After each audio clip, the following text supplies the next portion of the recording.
Hello, and welcome to Martin University's National Center for Racial Equity and Inclusion, also known as the NCREI. My name is Davyd Hall, and I serve as the Executive Director of the NCREI. With the need for diversity, equity, and inclusion efforts growing across the nation in aspects of leadership, management, employee experience, and community engagement, the Center's purpose is to assist communities, organizations, and leaders like yourself in your efforts to strengthen diversity, equity, and inclusion across our nation. The NCREI is set to advance capacity building strategies and initiatives that address persistent racial inequities, which will achieve more inclusion for communities, businesses, and institutions and organizations throughout our community as well. We accomplish this through education and training, and the primary delivery vehicles are consulting, coaching, workshops, lectures, road mapping, assessments, seminars, strategizing, and other developmental activities focused on diversity, equity, and inclusion excellence. For more information and to also engage with us for future events, please be sure to visit our website at ncrei.martin.edu, and also be sure to follow our social media pages on LinkedIn, Facebook, and Instagram by simply searching mu.ncrei. We look forward to seeing you soon.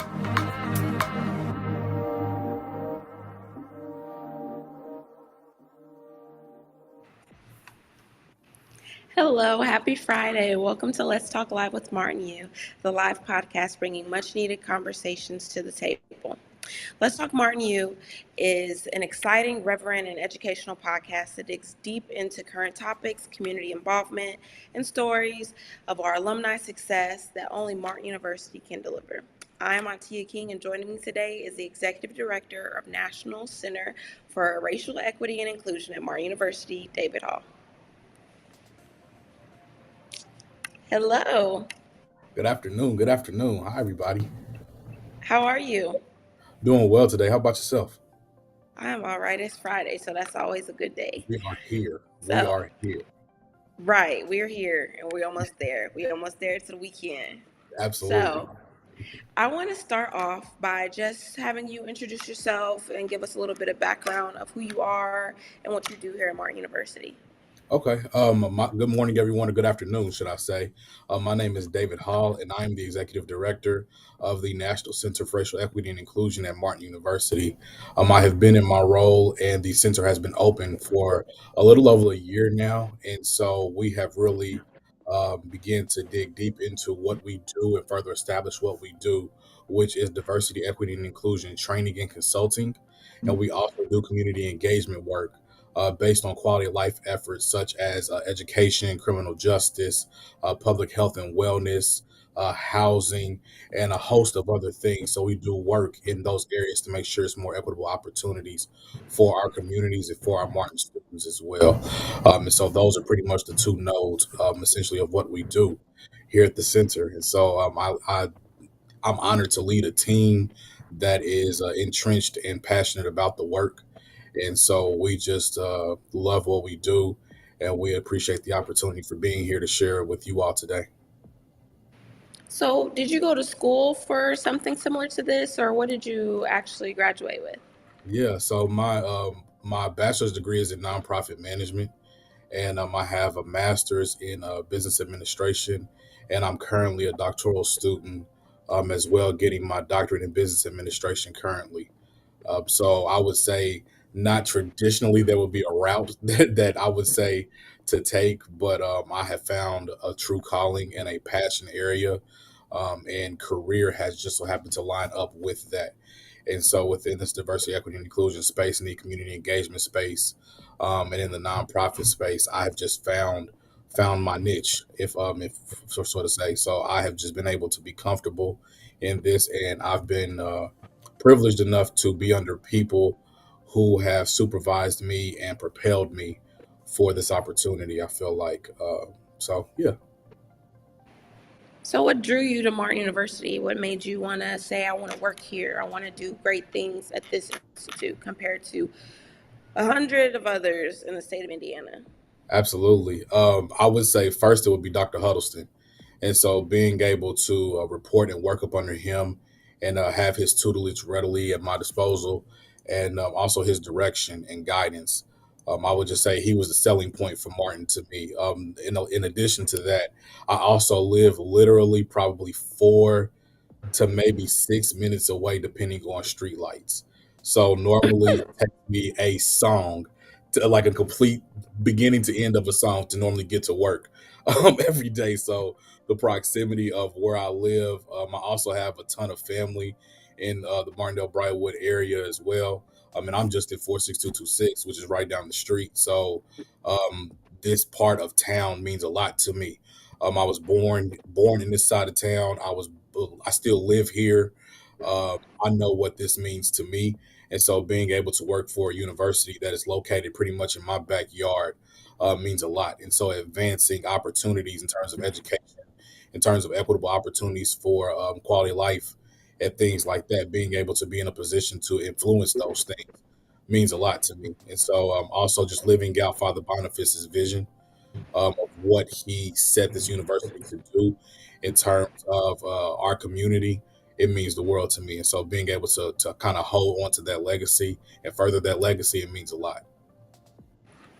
It sounds like you're really big on foundation and your people that surrounded you growing up and your upcoming. Mhm. I also was told that you are Greek.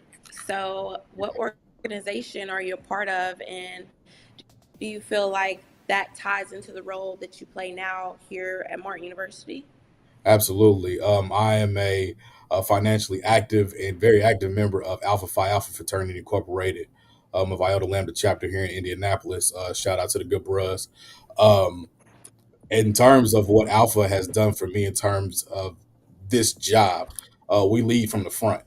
And so we normally set the trend, we set the pace. And so with that, what I've learned in Alpha and being in Alpha, I took that forward in terms of being the inaugural executive director in this role. And so with that, I felt very empowered and I felt comfortable coming into something that did not have much formation and thus making it more formed and figuring out what it was supposed to look like.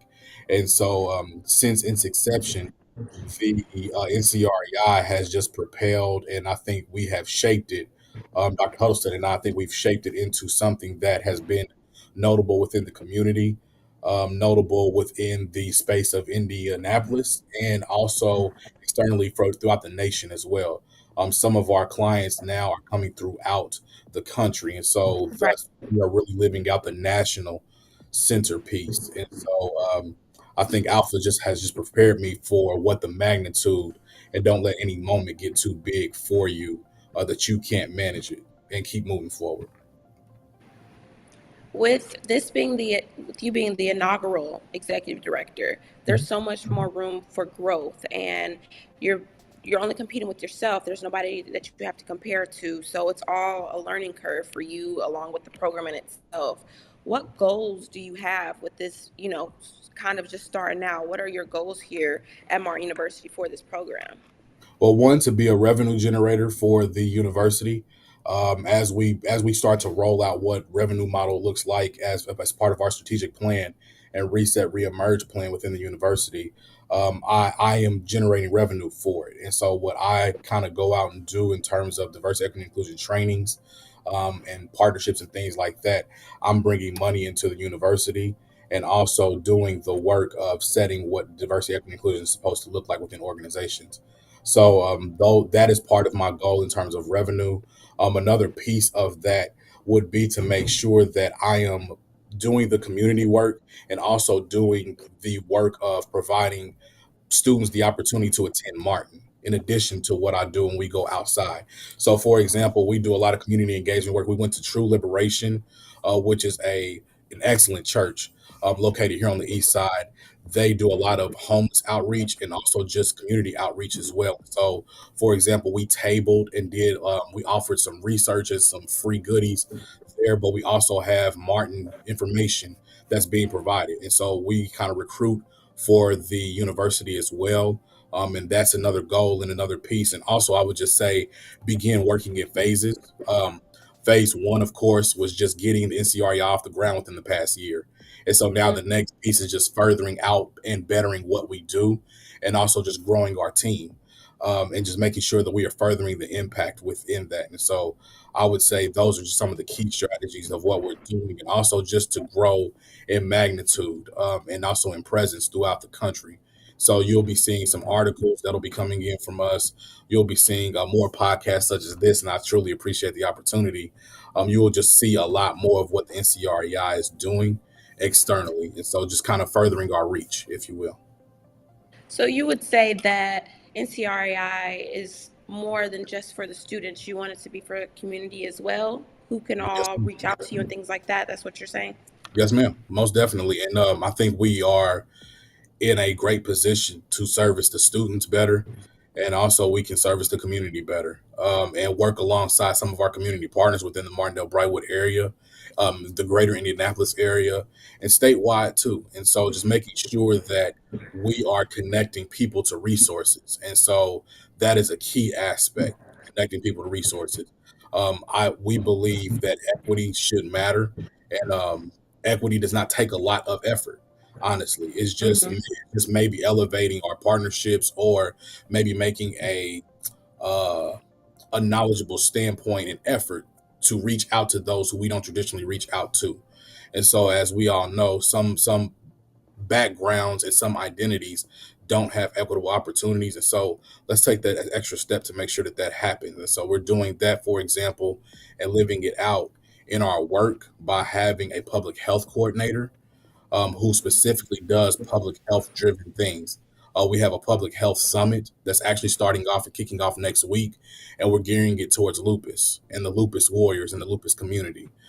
We also have a community access fair, which is happening October 22nd for the Indianapolis community at large. And so, typically coming from backgrounds like I've come from, my family and those who I've been acquainted with sometimes say, well, I don't know where to go, or I don't know who to talk to, and they're not open and things like that, or kind of give these excuses that Right. they don't know. There's a disconnect between them and the resource that they need.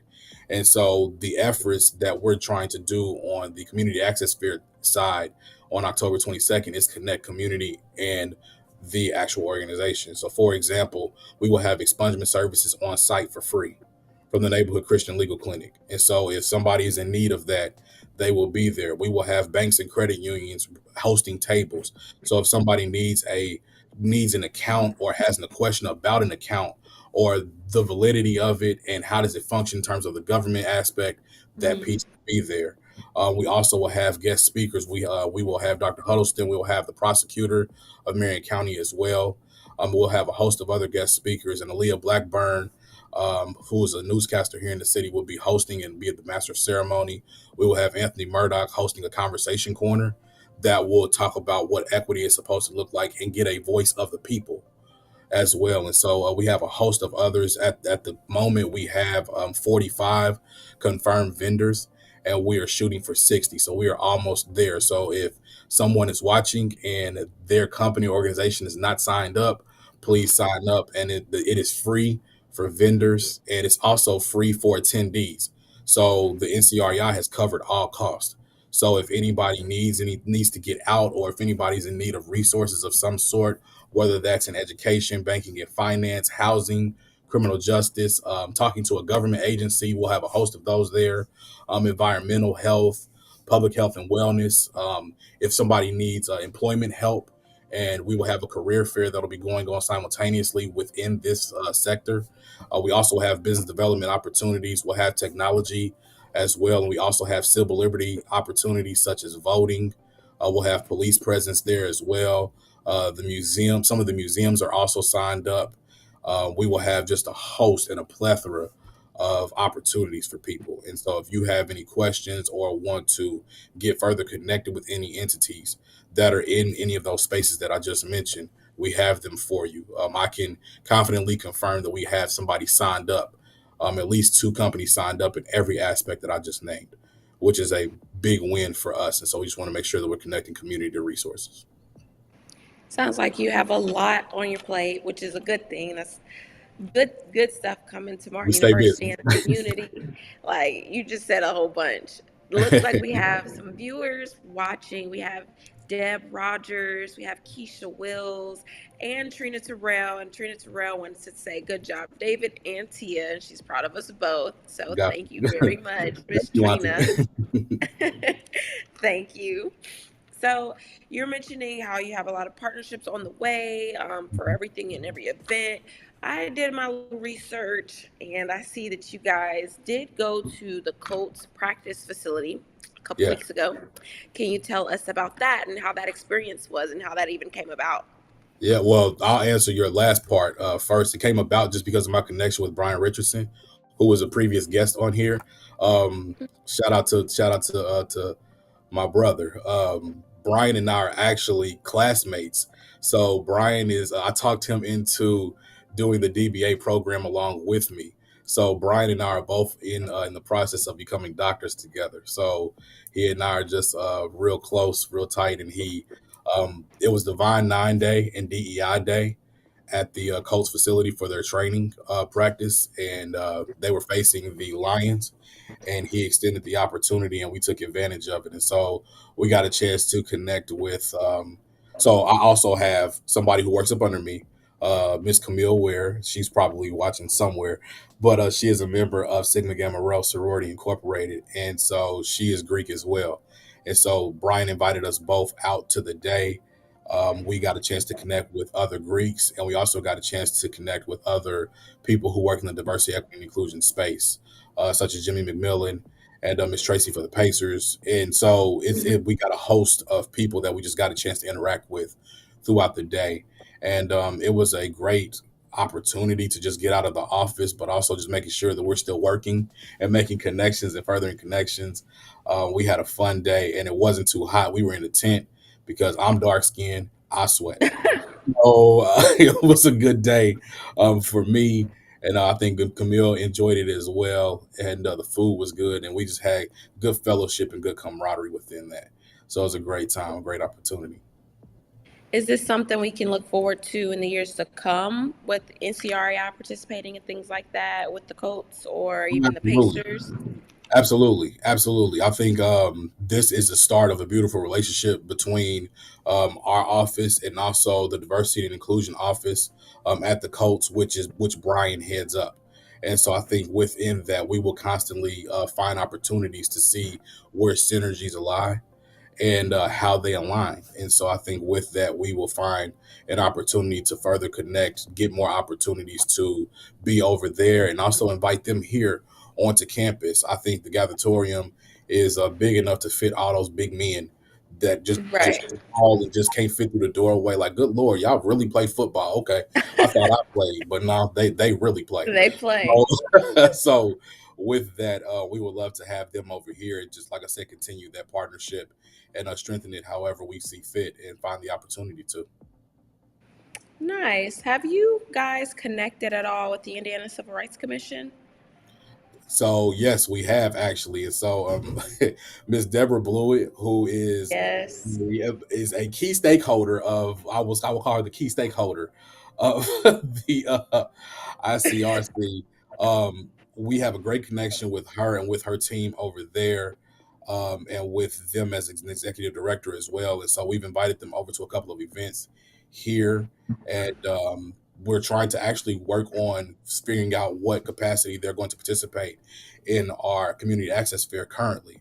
So we have a great relationship with them. And I used to intern for the Civil Rights Commission during my undergrad. So I was there for 2 straight summers in 2011 and 2012. So yes, and one of their past executive directors is Mm-hmm. also a great friend of mine. So we have great ties there, and especially bringing them on in the advisory role for the NCREI advisory board. So yes, we have a close relationship with the ICRC. It's such a small world because I know Deborah Blewett because I was working there before I came to Martin University. Gotcha. I worked there and she's just great and she's also Martin alum. Yes, ma'am. So she has strong ties here. She's just one call away if we ever need anything. She's And just a she really will good call me. resource. And she will call me. Oh Yeah, yes, she'll text you, call yeah. you, I don't know how everything. she does it, but that's the only number that comes up on my caller ID that says a name. and it says Deborah Boyd. So it's like, okay, let me hold, please. Let me answer this phone real quick. Get an So answer for Deborah. anything with the in the ICRC team. So yeah, we do have some partnerships coming up with them. Nice. And what are some things that you've done so far for students this year? You've mentioned all the resources and the events that are coming up. Can you give us an example of any resources or what you've been able to teach students or people in the community here Yeah. about racial equity and inclusion? Yeah, one of the main things that we've done more recently is we actually were the first session and the kickoff session for the Martin Works Academy. And so Oh, the Martin Works Academy set of students that were going through their LDR class, their leadership class, before they went into their apprenticeships, we were the first ones to go and do it. So, excuse me, we actually talked about sense of belonging in the workplace. And so we went in and taught students and talked to students about what that looks like from where they are and how that correlates to what an organization pictures them to be. And so we talked about how to navigate that space. And we also talked about how we're a resource and how we can provide more resources in terms of what that means so that we can acclimate to our environment, but not lose our authenticity within that. And so we had honest dialogue and conversation around what that looks like. And also we just gave some tidbits about how students can go about navigating that within the future as well. And so it was very engaging conversation. And we're also working with our student engagement team to look at what it looks like to become a student ready college as opposed to expecting students to be college ready. mm. So I'll say that again, becoming a student ready college as opposed to expecting students to become college ready. And so with you, as you know, but for people who may be watching, they may not know, the typical Martin student is a non-traditional college student. And so that student may be between 25 to 35 in age range, typically, and it runs the gamut within that from traditional age all the way up to someone in their 60s. And so within that, we have to figure out how we can better place ourselves and further place ourselves as a university that can accommodate all, as opposed to expecting students to figure out how to navigate being here. And so, if we can figure out how to better give resources or better give a student learning experience in terms of orientations and expectations in the classroom, those are things that we're also kind of working with behind the scenes to make sure that that matters from a generational context. So, in terms of DEI and the students, we do things kind of in the face of students, but we also kind of do things behind the scenes as well, in the cusp of what we do. So, yeah. So, with you mentioned you have a lupus awareness that you want to do and Mhm. participate in, amongst other things. I got a nice little email that mentioned that this month is also National Disease Literacy Month. It is. And you guys are focused on different topics each week. So, what else are you guys doing to raise awareness this month for that? So within that, thank you for reading it. One, just to start there.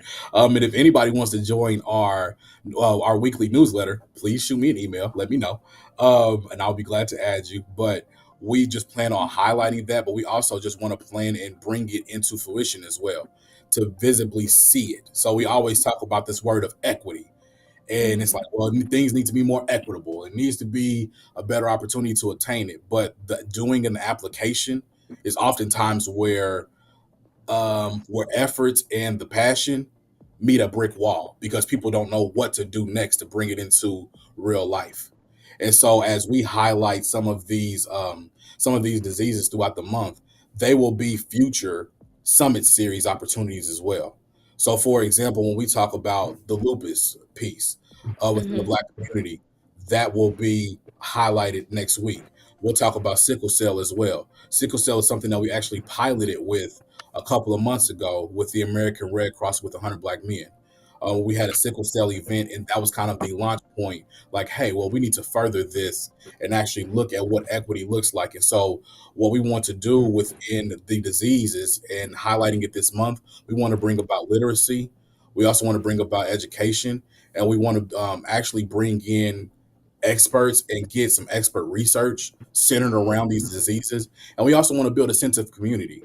And so within that, for example, for our sickle cell piece, the Martin Sickle Cell Center we partner with them in that.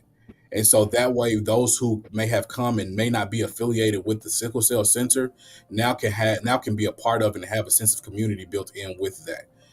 This one next week for lupus, we're partnering with the Lupus Foundation Indiana chapter, and so they have been a great partner within that.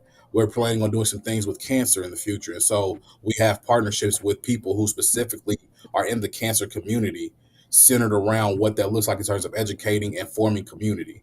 And so we want to make sure that for all of these diseases and health related opportunities that we are highlighting, we want to make sure we're pretty much doing those things in terms of what health equity looks like for the NCREI. And so Camille is doing an excellent job of bringing synergies to find out what that looks like. And also, we're doing COVID research. So it's also research driven as well. And so we're looking to see how we can better get the Black community and other communities of minority background um, more vaccinated and kind of dispel the rumors that are centered around that as well. And so we're just looking to really educate and just further what a sense of community and what safety looks like. And not only educate those who are just experiencing it and new, but also those who support those who have these illnesses. Because as you know, some of these diseases, they may cripple people in some instances. They may Mhm. take away quality of life experience to where they need a primary caregiver and things like that. And so, with those things in mind, we want to make sure that we're providing resources for everyone and being more inclusive within that. So, we're definitely doing work in that area. You mentioned safety and educating. Mhm. This month is also National Suicide Awareness Month. Are you guys doing anything to raise awareness for that too? Actually, that was going to be on next week's. That was going to be on next week's mailing. So you must have been in my account. But Oh, but with hey. that, we also just want to make sure that we're actually just trying to make a concerted effort to try to recognize all of the celebratory months and the Hmm. awareness months respectfully. And so within that, because it's also Hispanic Heritage Month next week as well, it kicks off. Yep. And so, as we try to go down the line to recognize everybody, we want to go about doing it that way. And also, we're going to be making plans once things slow down to try to get with you all in the marketing and communications department to see how we can further put these things maybe on our website with a highlight and maybe just active links of what more Indianapolis based resources look like, but also what international and national resources look like as well, just to highlight some of these history months in the proper way as we begin, to keep forming and to keep. Hmm. So those efforts will definitely be there within the coming months to further highlight some of these awareness months and history months and things like that. Nice. Now, you mentioned earlier a ton of events. I'm not sure if the viewers were in yet when you did. So, can you let us know upcoming events and how somebody can attend, if there's a price or a registration deadline, things like that? Yeah. What's going on with all NCREI and how can people attend? Um, well, we are booked and busy. Let's just start Right. there. Um, next Thursday, September 15th, we will actually have our lupus health summit. And so within that, we will be highlighting the lupus community and lupus warriors.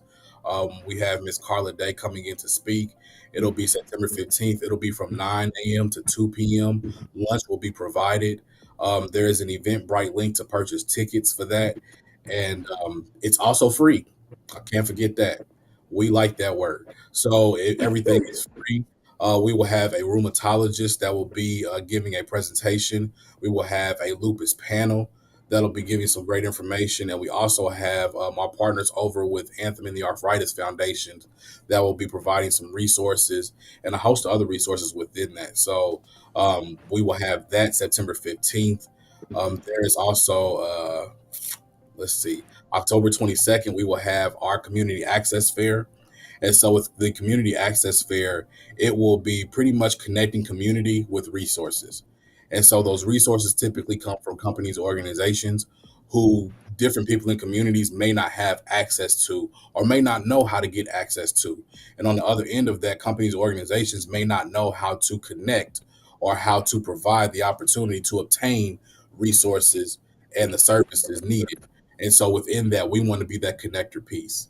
And so within you will have companies, organizations that will represent education, banking and finance, housing, criminal justice, government agencies, public health and wellness, environmental help, business development and employment opportunities, most importantly, and technology and other opportunities such as policing, so that we can have one-on-one conversations with our police officers and get to know them.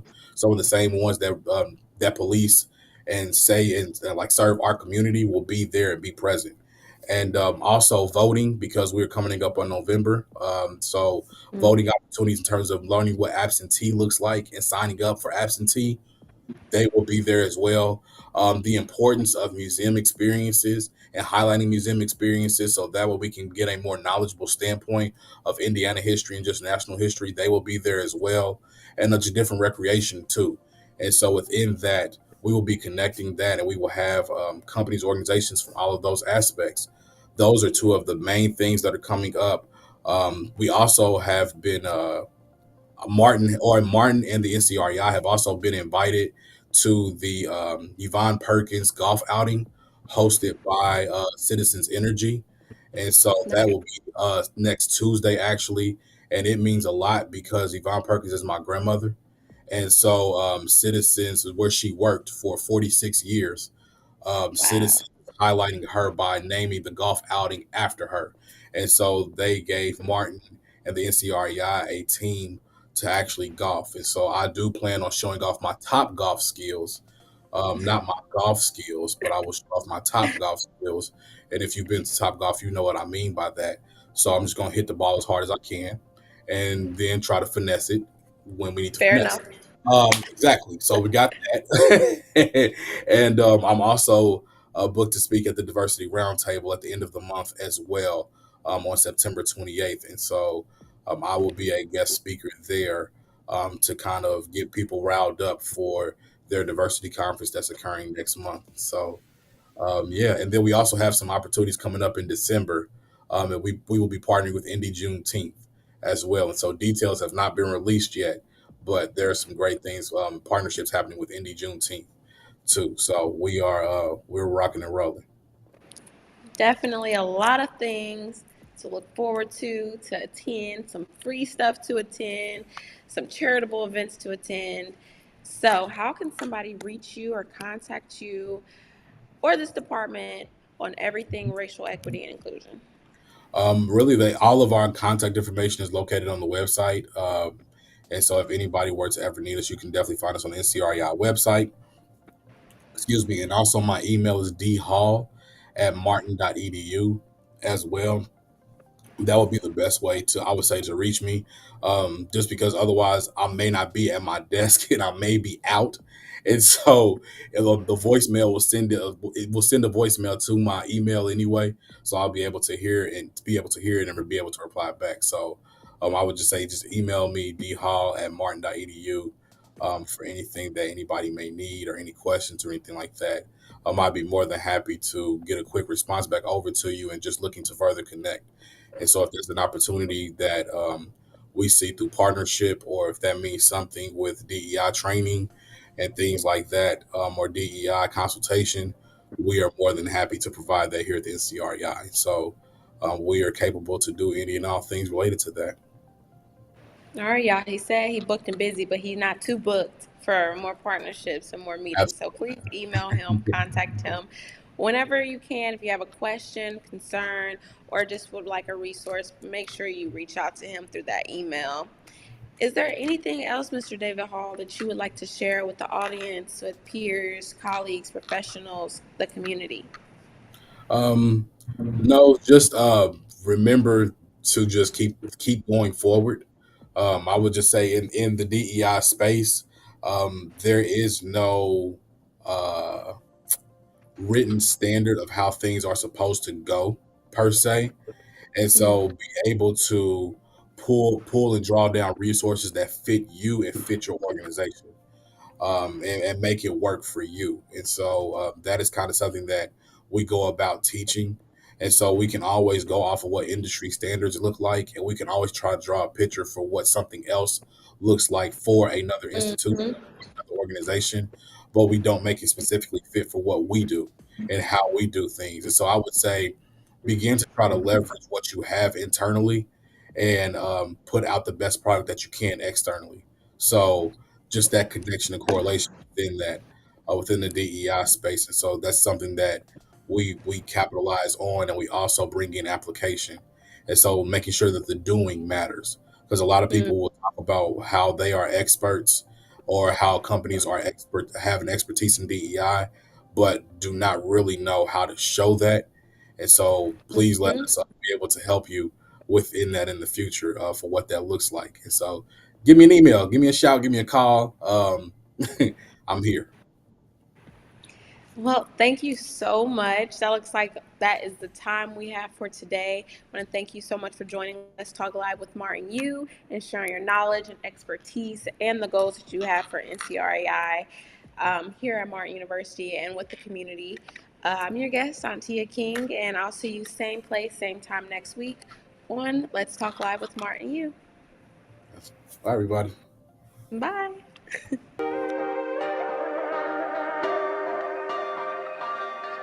Danielle Shaquan McGee. I graduated with my bachelor's of business administration in 2021. Going back to school with 5 kids was a big commitment I had to be willing to make. I do think the older ones really understood what I was trying to do, and I'm very open with my kids. So we did have a conversation before I decided that I was going to take this big step and how much I needed their support. When I came to Martin, it was like everything was perfect.